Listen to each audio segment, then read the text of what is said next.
From the city that friendliness built, Lebanon, Oregon, welcome to Pivot. My name is Michael Carragon and I am your host.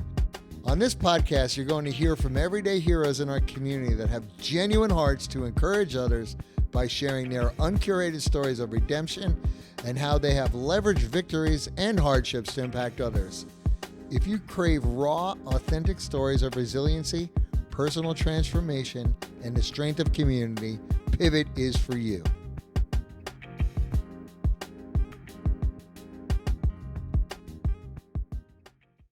Well, hello, everybody. Welcome back to Pivot. We are launching this podcast from the city that friendliness built here in Lebanon, Oregon, and have some great friends with us today. We're gearing up for an awesome conversation.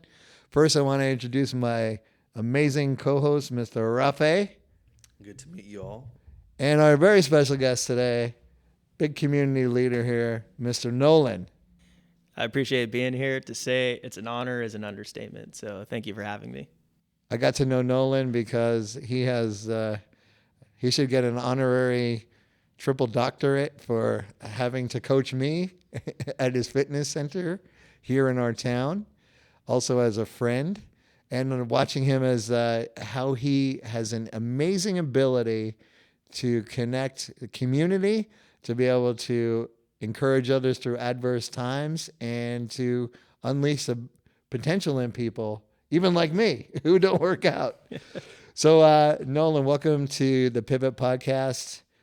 Just tell us a little bit about yourself. Yeah, so I'm a husband. I'm a father of 4 kids. Like you said, I own a coaching facility in town here, so we do a lot of strength and mobility work and kind of help people with whatever their fitness goals are. So whether that's sport performance or recovering from an injury, or if it's just getting into living a healthy lifestyle if they haven't done that before. I've been doing that. I've been a trainer for 14 years, and I've owned the gym now for almost 4. So been working out like 20 something years. Yeah, we just get involved in things that we can. We're small business owners. So my dad was an entrepreneur. 10 or so years ago, he was getting out of that aspect of his life. So as his last employee, we kind of took over and we started running. It was a backflow testing company. So totally different gears than what we're doing now. Mm-hmm. Yeah. Just protecting like the city's drinking water. We went from that, but my passion's always been fitness. And so I knew I needed to start helping people. So I got involved in coaching. We had moved down here without knowing anybody. So we used to live up in the Portland area, and we moved down here, basically drew a circle on the map. So if we had anything going on with the backflow business, we could run up there and take care of it. Fortunately, that was going pretty good, so we didn't have to go up there too much, and I was able to get involved in coaching. And then COVID hit, and so we couldn't really coach much. And then the gym owners at the time asked us if we wanted to take over the gym. So we said, sure, when we can open it back up. So over those few months, we figured things out, got things set up, and we've been going full time at that since. It's amazing. And you mentioned being able to navigate through some extremely hard times besides the change of course, pivoting, right. Different career, you and your wife. I guess, can you just share maybe a little bit about some of your influences in your life that have kind of encouraged you to get to that place of coaching and training and wanting to make that change? Yeah, so I think some of the largest influences have been some of my own coaches, because as a kid, I was the opposite of athletic. I was small. I was very small. Yeah, I was 4'8" in 8th grade, and I was 80 pounds. And then I grew to 5'9", and I weighed 120 pounds going into freshman year. So I grew 13 inches in a year. Didn't know how to move my body. Super uncoordinated. I graduated at 160 pounds, so I still was pretty small going through all of high school. I had the second slowest 40-yard dash on the football team. So it was like a 6'7" 40-yard dash. It was super slow. I had like a 12-inch vertical jump. So everything hurt. And when I learned that working out, because when I started working out, my dad had bought a personal trainer for my brother to help him with football. And my brother's coach told him that he wasn't allowed to use him and he had to work out with the team. So then I had to go and do all these sessions that my dad had prepaid for. So I was 12 when I started working out, and his background was bodybuilding. So that's how I got into training, but I knew big muscles was the goal of working out. During school in anatomy, we were taught a big muscle is a strong muscle, and that just kind of reconfirmed that the goal of working out is to get big muscles. Then after I graduated, I saw this random guy in the gym doing this circuit of deadlifts and double unders and ring dips, and he was just dead on the floor afterwards. And I was like, that looks like wrestling. What was this? And so he started introducing me into like performance-based training. And I learned that you can work out to get stronger. And as I got stronger, some of my pain started going away. And then I started diving into all sorts of different performance-based trainings. And so I've had some world champion Olympic gymnastics coaches over the years. I've had some world champion CrossFit coaches. I've had some of the athletic trainers coach me that coach other professional athletes, from Australian rugby to the NBA to Olympians. Getting mentored by all these people and seeing their compassion for helping people, and then the experience of getting out of pain and realizing like I'm capable of more than I ever thought I was, and being more athletic now than I used to be in high school has definitely made me want to help other people, and it's made it pretty easy to get into that and try to help people. In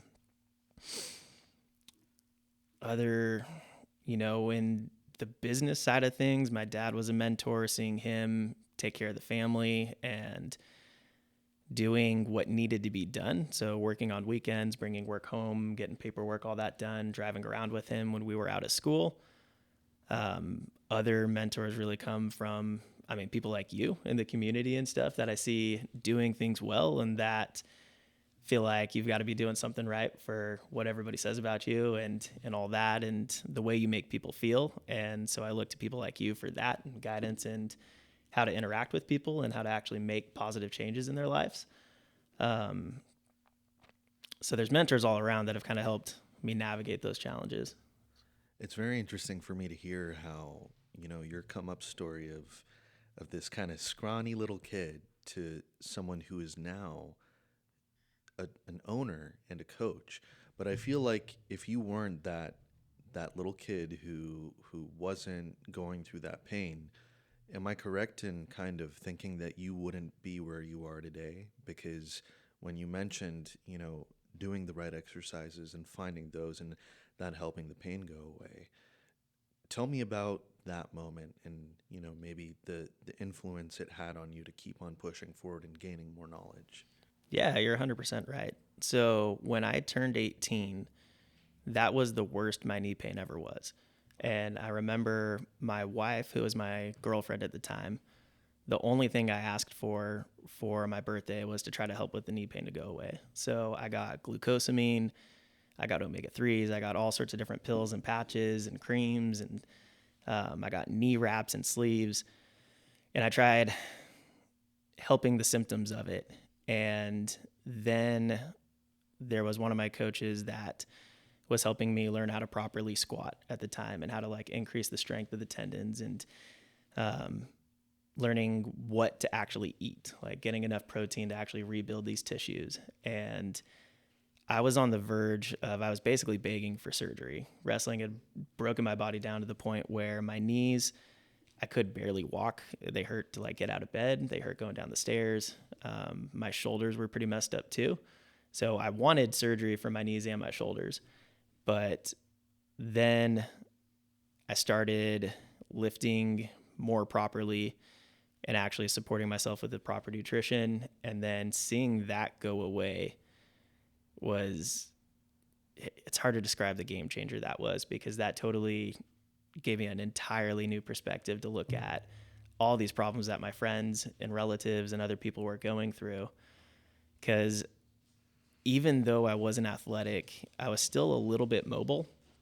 Because as a kid, I could do the splits, and I could do super splits. I could have my feet on chairs, and I could drop my hips below parallel to the floor. So some of my tendons were loose but weak. And I remember I've always been told, like, wait till you're my age. And I'm older than some of those people were when I've been told this now. So to anybody listening that's not yet my age, wait till you're my age.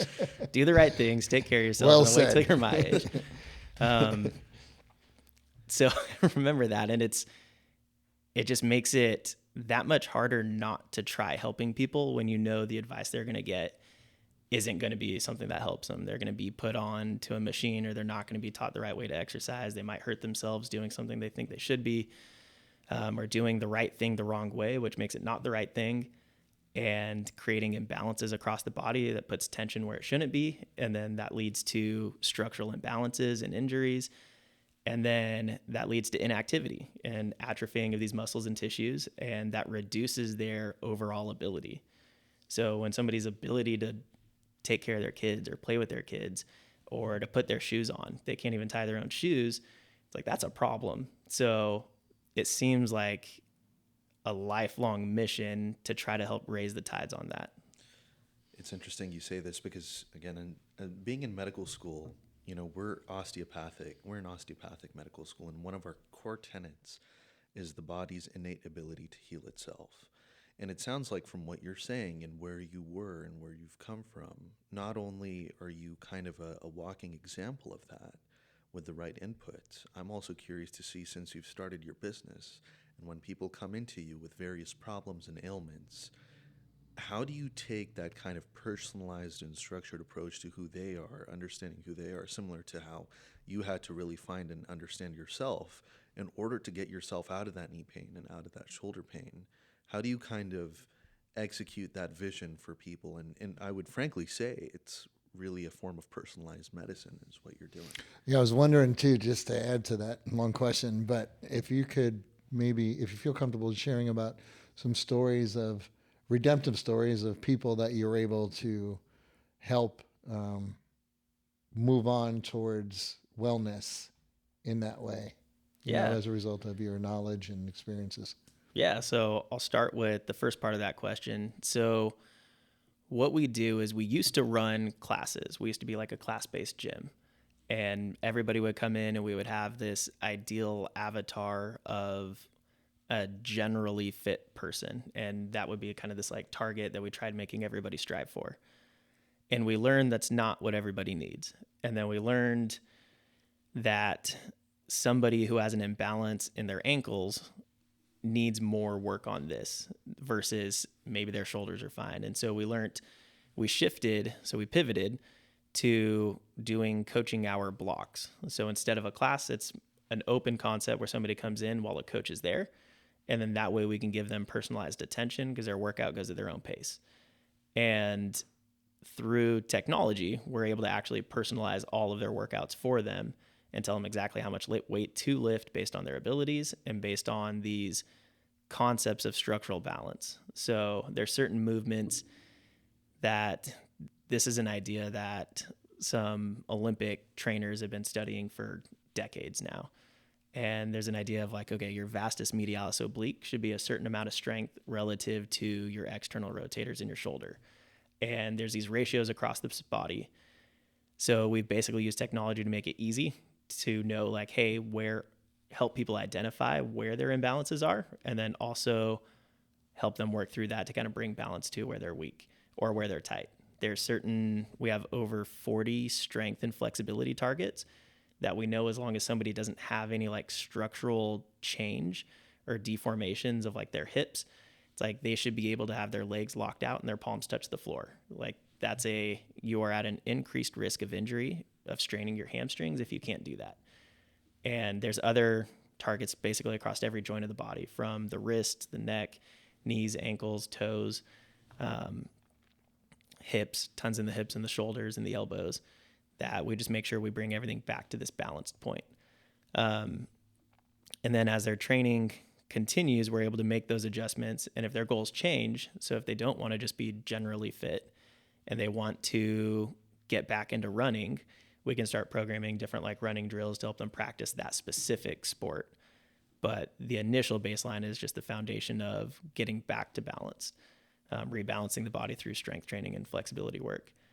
Some specific examples is there was a gal this morning that was talking about she's been with us for a few months now, like 5-6 months. And she was going on a hike over this weekend, and the way the rocks were kind of stacked up, and she was walking across them, and her dog was kind of running, and her kids were running ahead.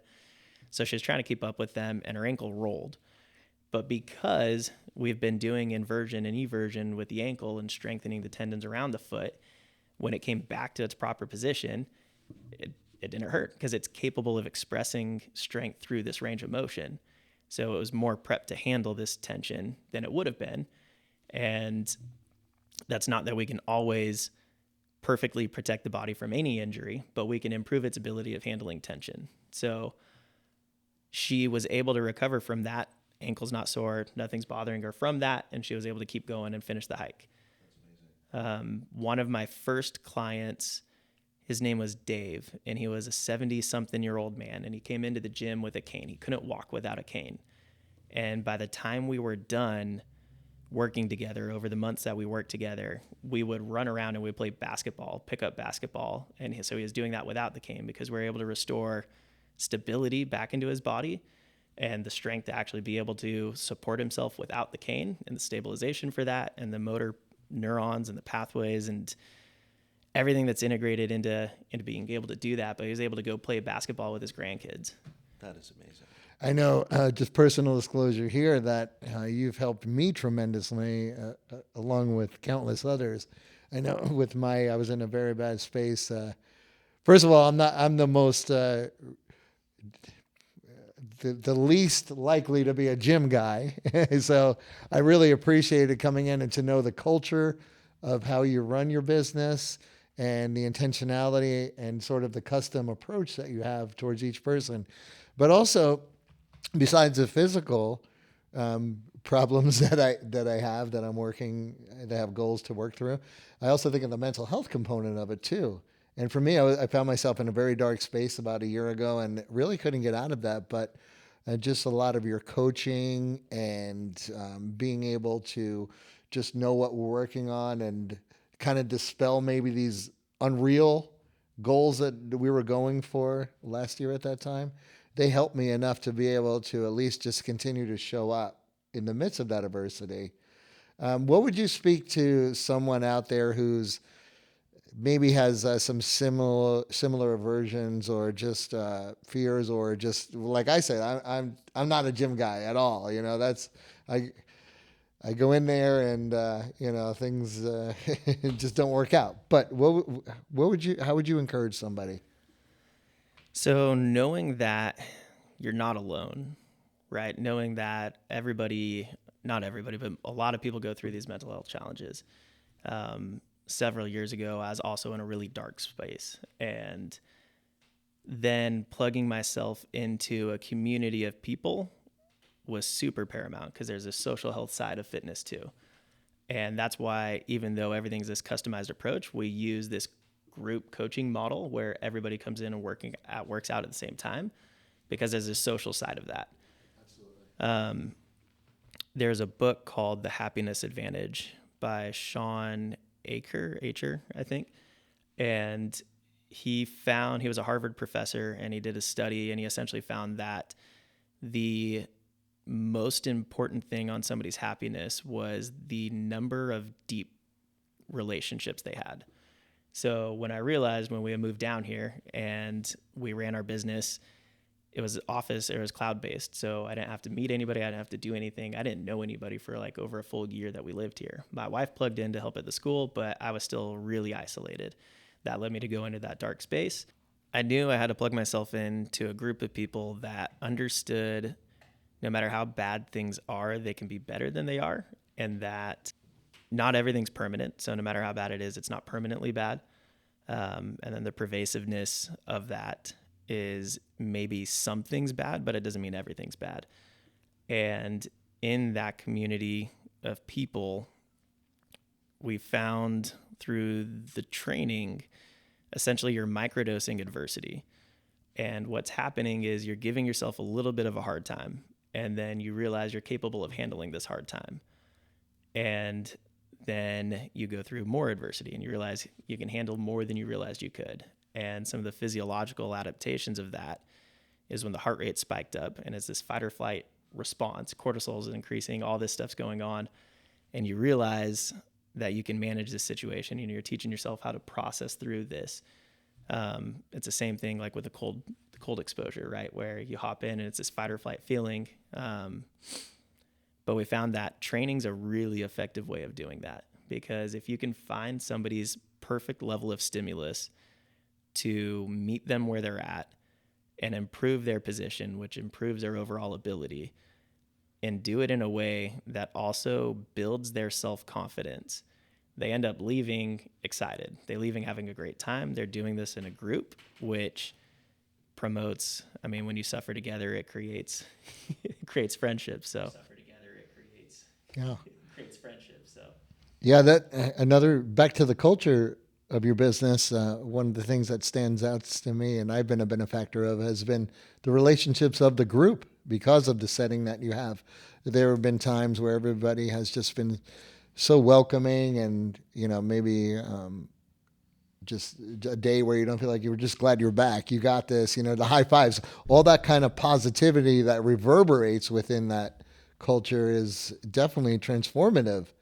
And we see that play out with the members of, even when I wasn't able to get to the fitness center, that would come to the local business where I work at and say, hey, you're encouraging, you're okay, we miss you down there. Just to know that you're missed, and when you feel like, man, I'm just, again, the worst gym guy, I don't even know why I go in there. But the culture that you're leading is fantastic. And the last thing I wanted to ask you is, what I really appreciate coming there is you always have a word of wisdom or a quote or a statement that's just appropriate for whatever I'm going through or other people that are at the center. Is there anything you want to leave us with, like a quote that's really shaped you, or you can leave us with in the pivot community? To expand on that, I would actually ask, you talked about that microdosing of adversity and seeing people where they are. So in addition, to that quote, and maybe our viewers out there and what they're going through, kind of taking those two things in conjunction and seeing, for whoever is wherever they are in life and the ability to get them to where they need to be, what would you leave us with? some big questions, guys. So We'll start with the quote. there's like a million quotes. I've read more books than I remember, and I've had, been plugged into so many amazing coaches and mentors. But some of the ones that really stick out are the things from Marcus Aurelius. And when he talks about like when something's for the common good, it's for my own good. And that stems into a more modern quote about a rising tide raises all the ships, and realizing that if we can improve the average, that comes back and it's a benefit to us. So it's in my own best interest, and it's in everybody's best interest to help the other people, because it reciprocates back. So if I can help you do more in your own life, that energy and that karma or whatever reciprocates back. And then,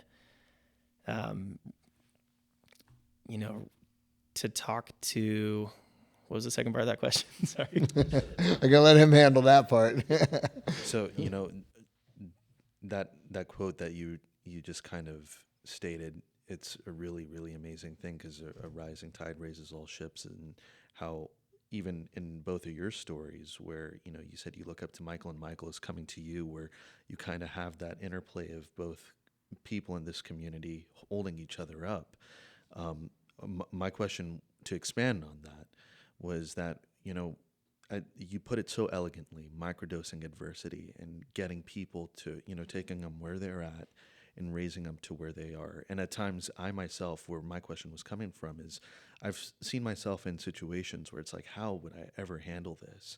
But going through those situations has kind of helped me and molded me into where I am. So I guess to those viewers and listeners tuning in, if they're in a certain spot and they don't think they have what it takes to get it through, what advice would you give them in order to, remind someone that they do have what it takes, and, just how to get through that, and what you've seen, and how to bring that together. Aren't you glad you're surrounded by external processors? Yeah. So a few parts. One is the breaking down of the thing. So oftentimes we look at the entire staircase and see that we're trying to go straight from the bottom all the way to the top, and realizing that you can actually take it one step at a time.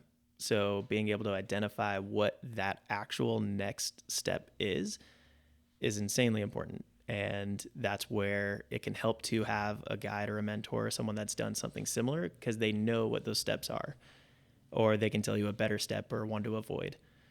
So being able to break it down into an actual actionable step that you can handle, instead of trying to think about the entire thing at once. And then the other would be that it's okay to get help.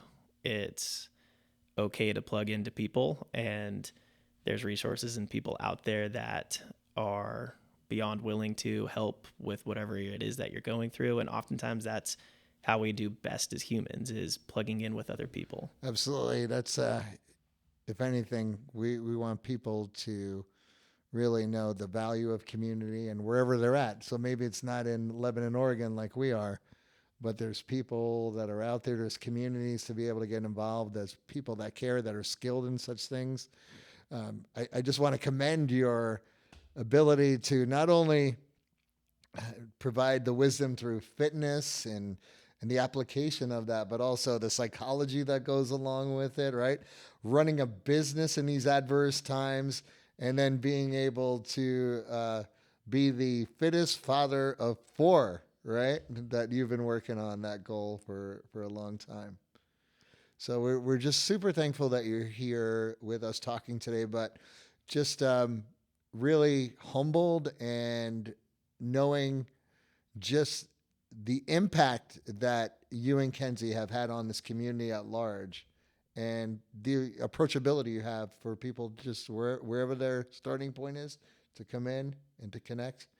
And we just hope that will be something that will just continue for you. And I'm getting tired now, so I'm going to stop talking for a second.